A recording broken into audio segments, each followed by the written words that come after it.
திருப்பத்தூர் மாவட்டம் மேல்குப்பம் எம்ஜிஆர் நகரில் சட்டத்திற்கு புறம்பாக மண்குவாரி நடைபெறுவதாக கூறப்படும் நிலையில் அப்பகுதியில் அகற்றப்பட்ட பனங்கன்றுகளுடன் தமிழக விவசாயிகள் பாதுகாப்பு சங்கத்தினர் மாவட்ட ஆட்சியர் அலுவலகத்தில் இதுகுறித்து மனு அளித்தனர்.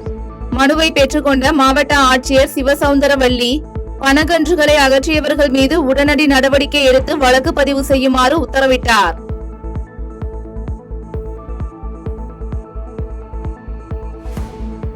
சிவகங்கை அருகே காட்டுப்பகுதியில் பிறந்தநாள் கொண்டாடிய ரவுடிகளை ட்ரோன் மூலம் கண்காணித்து சுற்றி வளைத்த போலீசார் சரித்திர பதிவேடு குற்றவாளிகள் 2 பேரை கைது செய்தனர்.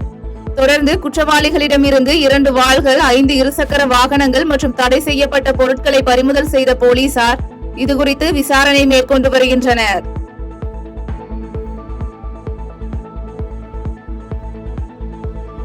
சிவகங்கை மாவட்டம் மதுரையிலிருந்து காரைக்குடி செல்லும் தனியார் பேருந்து அதிவேகமாக வந்தது குறித்து ஓட்டுநரிடம் கேள்வி எழுப்பிய தனியார் தொலைக்காட்சி செய்தியாளரை பேருந்தின் நடத்துனர் ஒருமையில் பேசும் வீடியோ வெளியாகியுள்ளது. அந்த வீடியோவில் வேகத்தடையில் கூட வேகத்தை குறைக்காமல் அதிவேகமாக செல்வது குறித்து செய்தியாளர் கேள்வி எழுப்பிய போது, காரைக்குடி பேருந்து நிலையம் வந்து பார், உன்னை என்ன செய்கிறேன் என்று என நடத்துனர் மிரட்டல் விடும் காட்சி சர்ச்சையை ஏற்படுத்தியுள்ளது.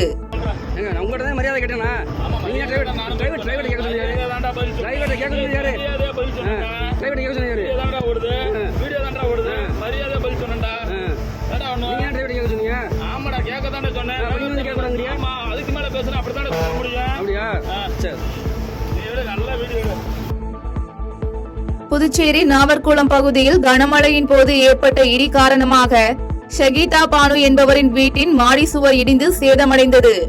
மேலும் நல்வாய்ப்பாக உயிர் சேதம் ஏற்படாத நிலையில் இடியின் போது வீட்டின் அருகே இருந்த தென்னை மரம் தீப்பற்றி எரிந்ததால் அப்பகுதியில் பரபரப்பு ஏற்பட்டது.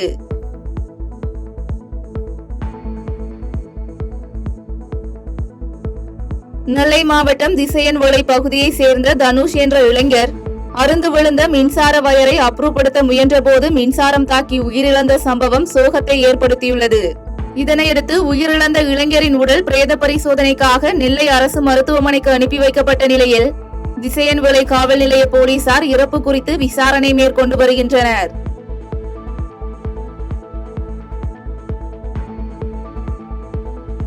கோவை மாவட்டம் கவுண்டம்பாளையம் தொகுதியில் நடைபெறும் தீவிர வாக்காளர் திருத்த பணியில் PLO2 விவரங்கள் இதுவரை பதிவேற்றம் செய்யாததை கண்டித்து பாஜக மாநில செயலாளர் நந்தகுமார் கோவை வடக்கு தாசில்தார் அலுவலகத்தில் அமர்ந்து தர்ணா போராட்டத்தில் ஈடுபட்டார்.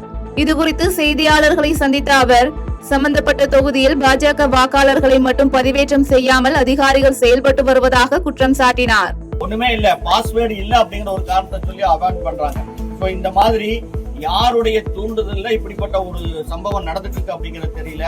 வேலை செய்யறதுக்கு தயாரா இருக்கக்கூடிய PLO அந்த வேலை செய்யறதுக்கு வேண்டாம் அப்படிங்கிற மாதிரி இந்த அதிகாரிகள் நினைக்கிறாங்களா அப்படிங்கிறது கஷ்டமான வருத்தமான செய்தியா இருக்கு. பாஜக தவிர திமுக மற்ற கட்சி எல்லா கட்சியினுடைய PLO2 அப்டேட் ஆகிருக்குது. பாரதிய ஜனதா கட்சியினுடைய PLO2 கவுண்டம்பாளையம் தொகுதியில அப்டேட் ஆக முடியும்.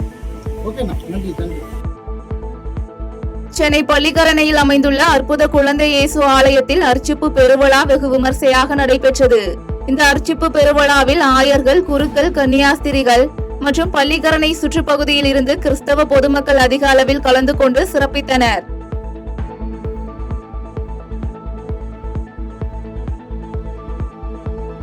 வேலூர் மாவட்டம் காட்பாடி காந்திநகர் பகுதியில் உள்ள தலைமை பொறியாளர் அலுவலகம் முன்பு தமிழ்நாடு மின்சார வாரிய தொழிலாளர் பொறியாளர் ஐக்கிய சங்கம் சார்பில் கண்டன ஆர்ப்பாட்டம் நடைபெற்றது.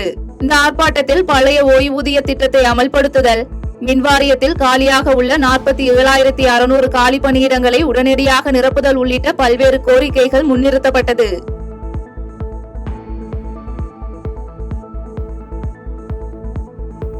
நாகப்பட்டினம் நகராட்சி 25வது வார்டு செம்மரக்கடை பகுதியில் தொடர்ந்து பெய்த கனமழை காரணமாக குடியிருப்புகளுக்குள் புகுந்த மழை நீரால் அப்பகுதி மக்கள் அவதியடைந்தனர். மேலும் வீட்டில் இருந்த பொருட்கள் அனைத்தும் மழையில் நனைந்து சேதமடைந்த நிலையில் மழைநீரை வடிய வைக்க உரிய நடவடிக்கை மேற்கொள்ளுமாறு மாவட்ட நிர்வாகம் மற்றும் பொதுப்பணித்துறைக்கு கோரிக்கை வைத்துள்ளனர்.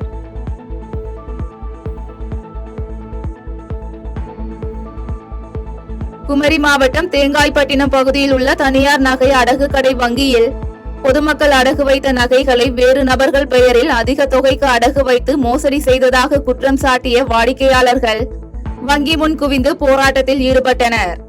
இதனையடுத்து சம்பவ இடத்திற்கு வந்த போலீசார் வங்கி மேலாளர் உட்பட பணியாளர்களை காவல் நிலையம் அழைத்து சென்று விசாரணை மேற்கொண்டு வருகின்றனர்.